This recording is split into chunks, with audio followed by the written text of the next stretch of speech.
it again. Good afternoon. Fade to Black breaking news for this Wednesday, August 14th, 2024. This is all of the news that you need. I'm Jimmy Church. All right, great week on the show. Monday, Daryl Sims was with us, the alien hunter, last night, and another great show with Lon Strickler. And tonight, Michael Brown is with us. A very prolific writer and researcher, and all things paranormal and supernatural going on in our world. We're going to be talking about all of that tonight with Michael, and I'll see everybody tonight. Tomorrow night is our once a month AMA AJA. Ask Me Anything. All of that going down tomorrow night. And now, really quick, I've got 3 major events coming up in the second half of 2024. The links for everything are below. Contact at Sea Cruise, September 6th through the 13th. That is going to Alaska. An amazing list of speakers and presenters for that. The links are below. Egypt is October 3rd through the 14th with Billy and Elizabeth Carson. Again, it's also sold out, but the links are below. You can get on a waiting list. Peru and Bolivia with Brian Forrester. That's November 15th through the 27th. And the links for that are below too as well. I believe that is sold out. But if anything changes, you can get on the waiting list. And all of these events, you can sign up for 2025 as well. Okay. Where was I going? I had something to say. And now I can't remember what it was. There was something on my mind, and it's now gone. So let's just get straight to the show. On this day in history, 2003, a major outage knocks out power across the eastern United States and parts of Canada. Beginning at 4:10 p.m. Eastern Time, 21 power plants shut down in just 3 minutes. 50 million people were affected, including residents of New York, Cleveland, Detroit, as well as Toronto and Ottawa, Canada. A single overgrown tree came into contact with the power line and triggered the chain reaction of outages. Absolutely incredible on this day in 2003. Here's your Fader fact. I didn't know this. It's a cool one, too. The last letter to be added to our alphabet was the letter J. Yeah, thank goodness. Otherwise, I'd be Emmy. There you go. Let's get to the breaking news. Ernesto strengthened into a hurricane this morning just north of Puerto Rico as it continues to unload flooding, rainfall, and strong winds that have left hundreds of thousands without power there and in the Virgin Islands. Ernesto will now make its way north into the open Atlantic waters later today. It's going to strengthen into a major hurricane, but it's going to be out over the Atlantic Ocean, and then it's going to fizzle out. But for now, half of Puerto Rico is without power. A private company has received funding from the United States government to build the first ever street lights on the moon. Towering Statue of Liberty-sized structures that could withstand the brutal lunar night. Honeybee Robotics, which is part of Jeff Bezos' Blue Origin, says they will build enormous lunar street lamps that double as solar-powered batteries. It's called, check this out, the Lunar Utility Navigation with Advanced Remote Sensing and Autonomous Beaming for Energy Redistribution, or Lunar Saber. And it is funded by, well, you guessed it, DARPA. German authorities have issued an international arrest warrant for a Ukrainian man suspected of carrying out the explosions that damaged the Nord Stream gas pipelines 2 years ago. You remember that, right? Was it terrorists? Was it the Russians? Was it us? Who was it? Well, Poland has received a warrant from Germany seeking the arrest of a Ukrainian man. His name is Volodymyr Z. Authorities say that he had left Poland and was not arrested because he was not on a database of wanted people. The search is on. I got to hear the end of this story. There you go. Check this out. Chinese car maker Zeekr says its new electric vehicle batteries charge faster than any of its rivals, including industry leader Tesla.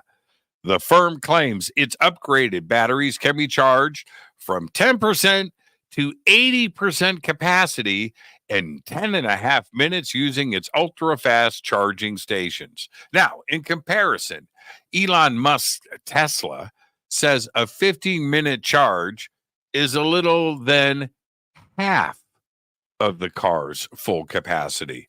There you go. Zeekr, China. Yeah, crazy. NASA's Perseverance Mars rover will soon begin a months-long ascent up the western rim of the Jezero crater that will include some of the steepest and most challenging terrain the rover has encountered so far. Scheduled to start next week on August 19th, the climb will mark the kickoff of the mission's new science campaign. It's fifth since the rover landed on the crater on February 18th, 2021. Two of the priority regions the science team wants to study at the top of the crater are called Pico Turquino and Witch Hazel Hill. Yeah, I'm going to be following up on this. There are reasons that Perseverance is going to these two locations. And let's just say it's WADA. The 6-ton. Now, this is where I go the crazy news of the day, because this is nuts. The 6-ton altar stone at the heart of Stonehenge came from as far north of Scotland rather than southwest Wales, as previously thought, new analysis has found. The discovery shows the construction of Stonehenge was far greater and collaborative of an effort than scientists realized. It also means that the ancient monument near Salisbury in southwest England was built with stones from all parts of Great Britain. The findings suggest Neolithic Britain was far more connected and advanced as a society than earlier evidence indicated. The distance between Stonehenge and the far north of Scotland is about 434 miles. They dragged, floated, somehow transported a 6-ton stone, check this, about 5,000 years ago, over 434 miles. And that is absolutely incredible. The research was led by Welch PhD student Anthony Clark, now working at Curtin University in Western Australia. The report was just published in the journal Nature. And that's absolutely incredible. Now, finally, I'll leave you with this. NASA had a press conference earlier today about Butch Wilmore and Suni Williams, the two stranded astronauts on the ISS, and our producer, Renee, virtually attended, and this is her report. You ready? These are the updates. In reference to the stalled Starliner return to Earth from the ISS with two stranded astronauts, various NASA staffers made these statements in their teleconference today. 1, safety is a core value of NASA and importance to the success of human spaceflight. They emphasize that the test flight aspect of this Starliner mission. The two astronauts involved, Butch Wilmore and Suni Williams, knew this flight might not be perfect and that the space flight is inherently risky. Of course, we know that, right? Well, answers to questions from a number of space science tech journalists included the following. NASA is still studying the likelihood they choose a SpaceX Dragon over the Boeing Starliner for the astronauts' return flight, and they will make a decision before the end of this month. NASA would not consider it a mishap or a failed mission. I love using air quotes, or a failed mission if the astronauts return in a different vehicle. Other spacecraft manufacturers, of course, have encountered similar problems, and a separate independent team was set up at Johnson Space Center to make and evaluate the situation and make those recommendations. NASA, and I'm quoting here, still has a lot of confidence in the spacecraft and are not taking the time to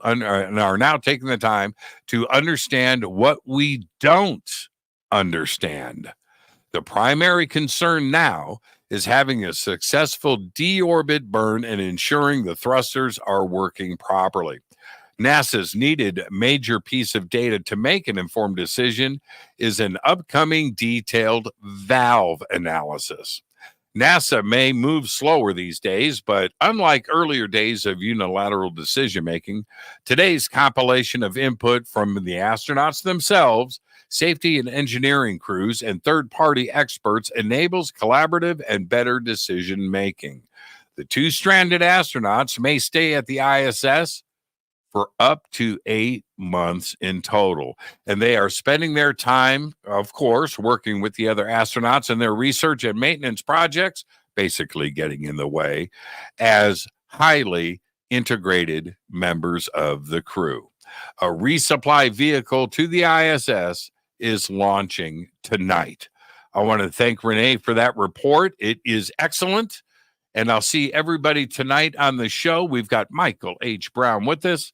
It's going to be all paranormal all night long. Seriously. And for now, all I've got is Go Backley Tappy.